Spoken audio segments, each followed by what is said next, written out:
Okay, hi. I'm Anita of Explore Pilates, and I'm in the cocoon space, and I'm going to put together a just a standing routine, something that we do when we get stiff, and some stretching and all the good stuff that we do in Pilates. All right, so I'll step back from the computer. This is going to be pretty short. I have the mat spread out, but as you can see, I've also got my shoes on, so it's not going to be a terribly long video.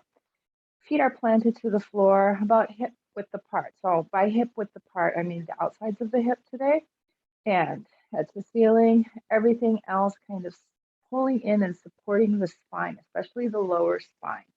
Got my hand on the front and back of the lower spine. So everything from pelvis up is supported by just a gentle engagement of our muscles. Okay, so you can have hands on the hips, or you can let the arms dangle. Just gonna bend the knees about 10 times. So here's 8, 7, 6, 5, 4, 3, 2, and 1, and come up to standing. So notice what your feet did. Were you aware of your feet, and was the crown of the head reaching to the ceiling? So let's try 5. Okay, this time we're going to plant the feet, head to the ceiling, and as we bend the knees, the head still reaches to the ceiling. As we straighten, we use our glutes to lift up, and the feet are still into the floor. Oh, different, right? So 4 more, and lift up. 3 more, and lift up. 2 more, and lift up. Last one, and lift up. Okay, so just stop here and take a deep breath and exhale. Inhale and exhale. All right, I'm going to turn sideways so that you can see a little bit, a little tiny bit. You would need a close up of this. I've got my fingers on the hip bone, the front hip bone, and then the thumb is wrapping around the back of my hip bone. I'm going to pull the fingers, I'm going to press the fingers in and push the thumb forward. So now my pelvis is in an anterior tilt, basically the sway back position. Okay, feet are still planted, head still reaching to the ceiling. And then I'm going to reverse this, come back to center. Ooh, I got a little bit of stretch across the belly. And do this slowly, okay? Now the thumb presses forward and the fingers press back, and I've got myself into a pelvic tilt.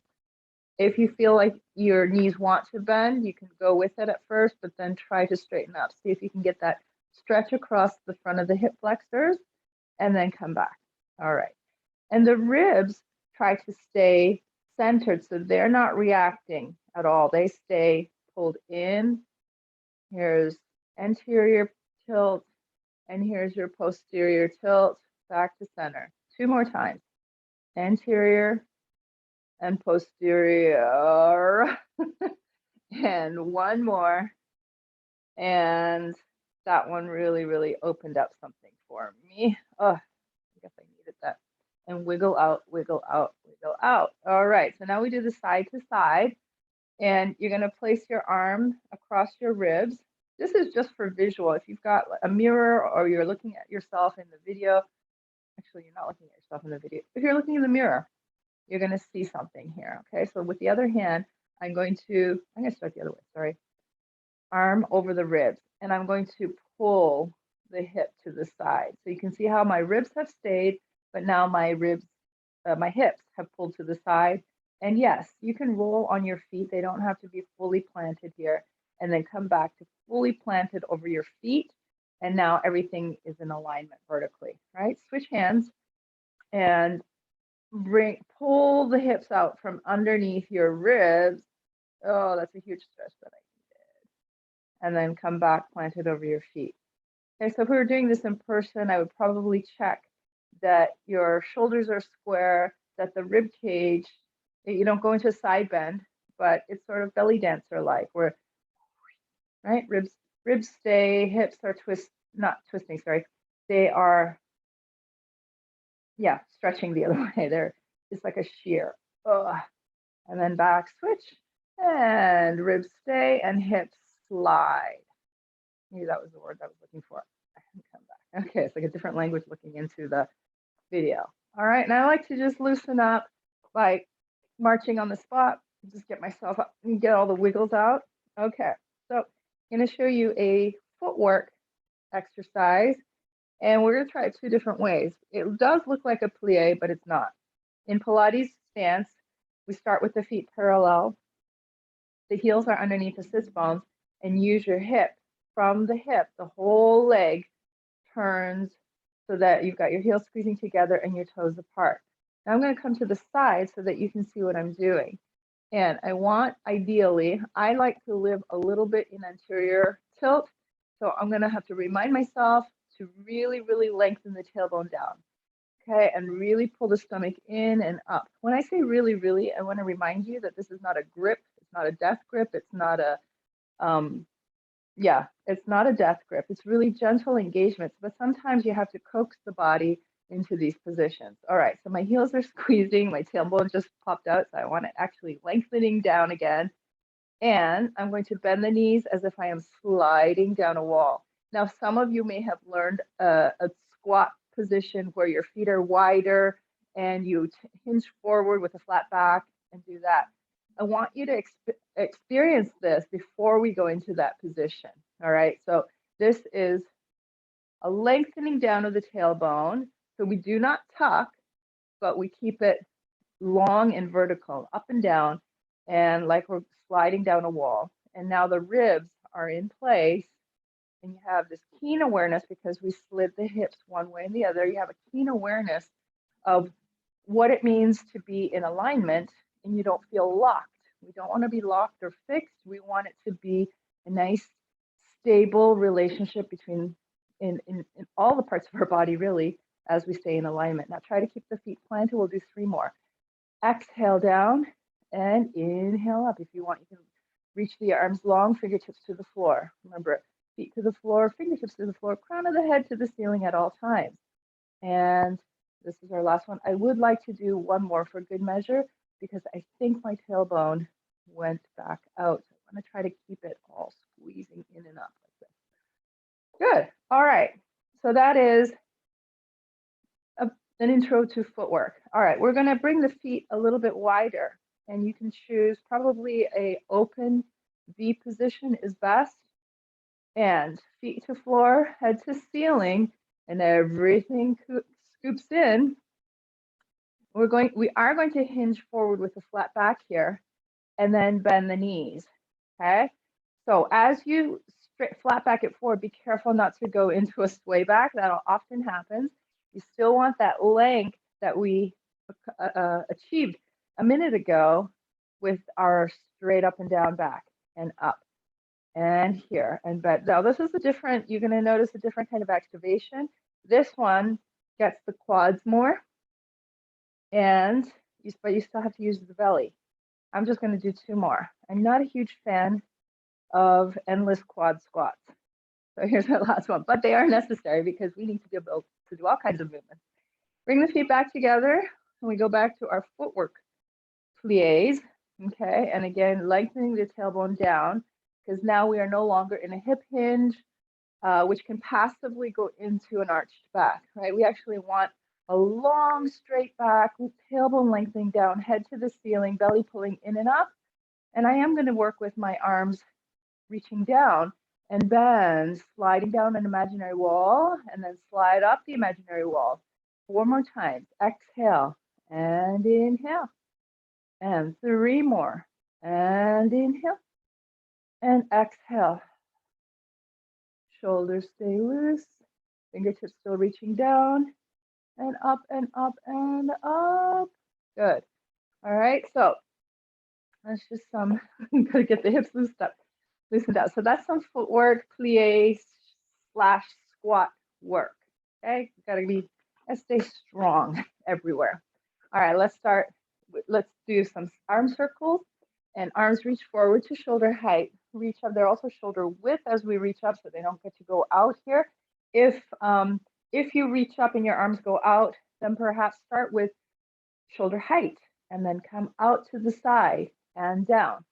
Inhale up, out, and down. Now, if that feels good, and you could keep your shoulder blades down, stomach scooping in, tailbone lengthening down, no sway backs here, right? Then you can start to lift the fingertips a little bit higher, come across. Ooh, I've got nice horizontal lines as point of reference. All right, across and down. And inhale and exhale. Then reverse out. Go back to the point where you were before and exhale. Inhale. So if you're able to lift higher than a T, go to that point. So you are doing exactly the reverse of what you did before. Remember to scoop your belly, feet to the floor, head to the ceiling still. Let's do last 2 more. I changed my mind mid-sentence. Last 1 here. And exhale, exhale, exhale. And roll it out, roll it out, roll it out. Okay. So let's do chest expansion. You can either start, I'm going to give you 2 options. Again, with the feet together, with the heels squeezing together, toes apart, or come a little bit wider, but with the feeling of heels together as if you were squeezing. So I am actually, when my legs are apart, I'm actually pressing my feet into the floor and squeezing them towards each other. So I'm going to go again on the side so you can see what's going. You get a bit of a side angle, and I am going to have heels together, toes apart. Still having that feeling of pressing into the floor equally with both feet and then squeezing them together. Okay, and notice what that does to your pelvic floor, the hips, the abs, all the muscles respond and they gather. So I think gather is the best word rather than grip. Okay, so if it's a gathering, then it's good. Arms are going to reach in front of you, nice and straight. My hands are shoulder width apart, and I swoop back. I did that in slow motion, and then come back. This is your inhale. And notice when you go a little bit faster and stronger, the ribs want to pop out. And there's that sway back position again that so many moms especially like to live in. So, or if you're seated at the computer and you're straining to see what that fine print is, you can actually accidentally get into that position. So again, lengthen the tailbone because we can, and it opens up the hip flexor nicely. So reach and press back and then come forward. This is our inhale, hold, 2, 3, 4, exhale, forward. Inhale, 2, 3, 4, and exhale backwards. So I'm really working hard to not let the ribs pop, to keep lengthening, to not grip, but to gather. Inhale, 2, 3, 4, and exhale forward. Okay, we have the head movements. When we come back here, we're going to keep everything nice and square, arms straight, squeezing towards each other so they don't open out. And I'm going to turn the head to one side, center, go to the other side, keeping the shoulders square and then reaching the fingertips back, and then come back to center, and then exhale forward. Inhale, finish that cycle, go the second side, first side, center, and back. And it's not just a turning of the neck, but it's a whole, feel like the whole spine spirals inside of this square shoulder position.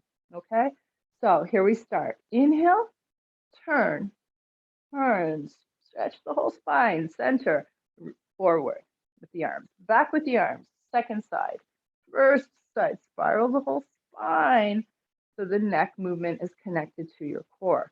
All right, last one. First side, second side, center, forward, reach back, second side, keep scooping, keep lengthening the tailbone back, down, and up. All right, everything's going back and forward and down and whatnot. All right, and wiggle it out and wiggle it out because we have been thinking a lot about stuff. All right, 100. The 100 is an exercise that we're going to do on the mat. And why don't we go to the mat then? For this one, the shoes come off. And I will show you the 100 as I like to teach it at the very beginning. And sometimes I myself come back to this variation. Your knees are bent, feet are flat on the mat, arms are long. And just as we did when we were standing, you're going to reach the fingertips away from the shoulders, but also try to flatten the back of the arms onto the mat and the back of the shoulder. All right, take an inhale here and exhale. Reach the fingertips forward. See if you can curl the head, neck, and shoulders forward. Keep this chest open. All right, so forward is a relative. It doesn't mean round. It means keep squares, you reach forward and come down. All right. So just depending on how this feels, and if we were in the studio, I would observe, or even on video, I can observe how that goes. And if that just looks like it's too much struggle, then we keep the head down for the 100. Lift up and begin pumping. And I'm going to tell you one thing here. The sooner you can learn to lift your head, the better, because this is not easier. It only takes away the neck piece, the neck part of the puzzle, but your abs have to work harder so your rib cage doesn't bob up and down. Okay, so trying your best to lengthen and gather all the muscles around the spine. Pump the arms. Inhale, 2, 3, 4, 5, and exhale, 2, 3, 4, 5. And it helps to keep the tailbone grounded. Keep the feet pressing into the mat. Press them towards each other. Keep the shoulders wide. Chest is open. Belly scooping in and up. And when I do this myself, I just cycle through all of those cues, make sure that everything is happening at one point or another. And inhale, 2, 3, 4, 5, and we hope to get to about 100. So inhale, 2, 3, 4, 5, and exhale, 2, 3, 4, 5. 2 more sets. 5, and exhale, 2, 3, 4, 5. Last 1, 3, 4, 5, and exhale, 2, 3, 4, 5. Okay, so if you've done all 10 sets, don't come with me, just observe. The next step would be to try that. I mean, actually, even in this position, to try it with the head lifted, maybe once or twice, and then to progress to legs straight, and then progress to lifting one leg, oops, not that high, just barely off the floor, and then to get to where you can lift everything and feel pretty grounded through the lower ribs on the mat, lengthen tailbone, and then reach out the heels, reach the fingertips. This is kind of where you want to end up. Now, you're going to end up cycling through all of those versions, because there are days where I have to do this work with my head down. All right, so I kind of went into what we're going to do next. Single leg stretch, pull one knee in, reach the other leg long. It's going to be about where you were for the 100, but again, there are variations. I might be more comfortable here. I might be more comfortable here. Okay, so you have to find the version that works for you and stick with it. And I'm going to do it with my head up and pull. Eventually, we add a little bit of flow to it. 3 and 2, and here's the last 1. Keep the second knee in, pull the first knee in for double leg stretch. So we can go here. A lot of people learn it this way. That's fine. Today, I need to go here. So I'm going to commit to this version. 2 more. Last 1. And I'll show you 3 in the other way. So the other way would be arms up, out, and around. And up, out, and around. The arms never go behind the ears. Head down. Roll on up to seated. Yay, I can finally do that. There were a couple of days last week where I couldn't roll up. Okay, so fingertips into the floor between your knees. And if you're using a yoga mat, the heels are right outside. Ankles are flexed. Just check your toes, that you're not only pulling back your toes, but that your whole foot is nice and flat. That requires activation of the arch muscles. And your hamstrings are gently reaching down towards the mat. So again, the idea is everything that's on the floor to the floor, everything else to the ceiling. Fingertips into the mat so your belly pulls in and up. And if you are good there, just stay there. Otherwise, follow me and reach the fingertips forward, still keeping this lift. Okay, it's not a hip hinge. It is actually a lift and an articulation of your upper spine, and then come up. So you'll notice that I'm keeping it pretty tight. And that's because that's as far as I can go today. All right, so other days I give myself a stretch, but that's not where I'm going today. I want the lift and articulation. Exhale, exhale, exhale.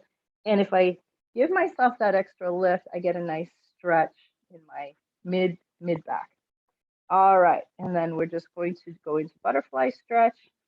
If you remember ballet classes when you were 5, or if you've seen your kids do those, or you're nieces, nephews in ballet.